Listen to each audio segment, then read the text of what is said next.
Hello and welcome to Newsfeed on Trust TV. My name is Dorcas Yakubuzala, bringing you trending stories that people are talking about and sharing around the globe today, and also their opinions on such issues. It's unconstitutional for governors to hold local government funds, Supreme Court rules in landmark judgment. ECOWAS court finds Nigerian government guilty of human rights abuses during EndSARS protests. Lagos police arrest couple over attempt to sell their 2-year-old son to fund relocation abroad. President Ruto dissolves entire cabinet with immediate effect. Now, top on what's trending, the Supreme Court has declared that it is unconstitutional for state governors to hold onto funds meant for local government administrations. In a lead judgment read by Justice Emmanuel Agim held that the Apex Court observed that the refusal of the state government on financial autonomy for local governments has gone on for over 2 decades. The Apex Court held that local governments have since stopped receiving the money meant for them from the state governors who act in their stead.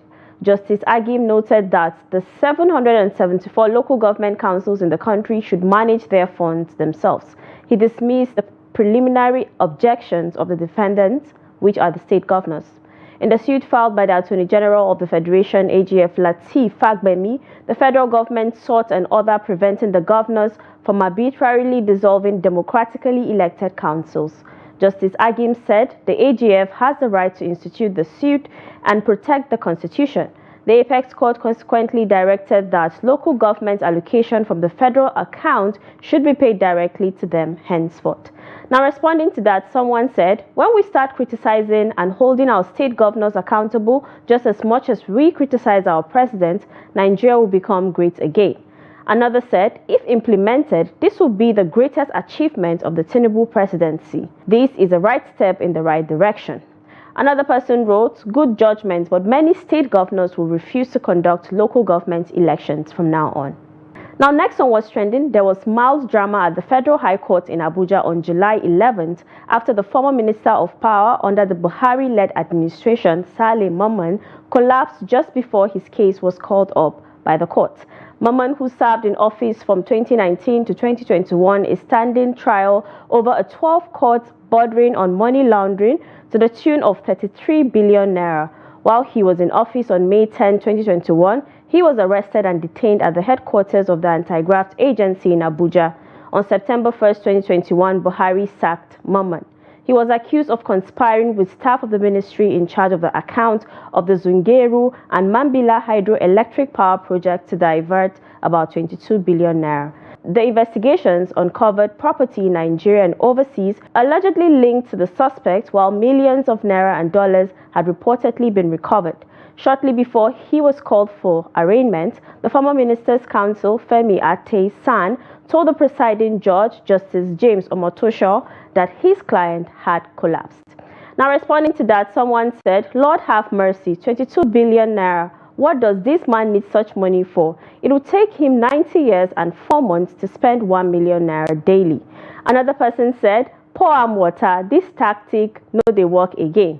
Another opined, why is it that all of you will just be collapsing in court? That house did not collapse when you were laundering the money. Now, next on what's trending, a bill proposing the creation of Tiga State from the current Kano State is ready for presentation in the Senate. Titled Constitution of the Federal Republic of Nigeria Bill 2024, it is sponsored by Senator Suleiman A. Kawu Sumaila of Kano South. The bill was scheduled for its first reading on the Senate floor on Wednesday, July 10th. However, the session was adjourned on Thursday, July 11th in honor of Honorable Olaide Adewale Akinremi, a member of the House of Representatives who passed away at the age of 51. Kano is located in Nigeria's northwest, a geopolitical zone that already has the highest number of states. The northeast, north central, south-south, and southwest each have 6 states, while the southeast has 5 states. The northwest currently has 7 states. Now, someone alleged creating more states allows for more looting and easier election rigging. Another said every geopolitical zone have 6 or 7 states each. Only southeast has 5, which is very partial. Now, the region is clamoring for a 6th state for balance and fairness. Some people now want more states. This my country, Sabi drama. Another person wrote, out of the 44 local governments in Kano State, about 22 local government doesn't have any bank, according to ex-governor Ganduje during cashless policy introduced by Emefiele late last year. This shows no single development in those local governments. After giving them new state, they will depend on federal allocations to carry out their development activities and salary payments. This is mere political agenda and nothing less. Now, the Economic Community of West African States, ECOWAS, Community Court of Justice, has found the Nigerian government guilty of human rights abuses in its handling of the EndSARS protest in October 2020. In a ruling on Wednesday, July 10th, the court determined that the Nigerian government's actions, particularly the excessive use of force at the Lekki toll gate in Lagos, violated multiple international human rights standards. These violations include breaches of Articles 1, 5, 6, 9, 10, and 11 of the African Charter on Human and People's Rights. The court has ordered the Nigerian government to pay 2 million naira in compensation to each victim named in the suit. Now, someone said, we hope this process can be monitored and the payments are rightly paid to the affected victims. Another said, can 2 million naira compensate for the victims' lives that were lost as well as those handicapped for life due to the atrocities committed by the then Nigerian government? Another person wrote, Tinubu is their chairman and he is trying to give us the satisfaction. Now, the Lagos State Police Command has arrested a couple over an alleged attempt to sell their 2-year-old son to travel to Canada. The spokesperson of the command, SP Benjamin Hundain, confirmed this to newsmen on Thursday, July 11, 2024. Hundain said that the couple, aged 28 and 22, were arrested on Tuesday while attempting to sell the boy off. The PPRO said that on Tuesday at about 2:45 p.m., the Isolo Divisional Police Officer received information that a couple went to Isolo General Hospital and declared their intention to sell their baby boy. Upon receipt of the information, operatives from the station moved swiftly to the hospital where they were about to sell their child, he said. The baby's age is 2 and he has been rescued. Upon interrogation, the couple confessed that they decided to sell the baby to enable the man to travel to Canada for a greener pasture. However, the investigation is ongoing, he added. Now, responding to that, a netizen said, after selling the baby, agents fit still scam them. No money, no baby. Another said, I hope the government permanently takes away the child from them. Another wrote, I don't think the child is theirs. Police should conduct DNA for the couple to ascertain if the couple owns the child or one of the couple might not even be the parents. Let's take a short break, and when we return, you get to know why you should be mindful of things you say and post online. Stay tuned. Welcome back, it's Newsfeed. Now, a Nigerian lady has cried out in a video making the rounds on the internet that she needs a husband. She stated that she doesn't mind sponsoring the wedding. Let's take a look. I need a husband. I need a husband. I'm tired of singleness. I'm 39 years old. Very soon I'll enter menopause, please. I need a husband in my life.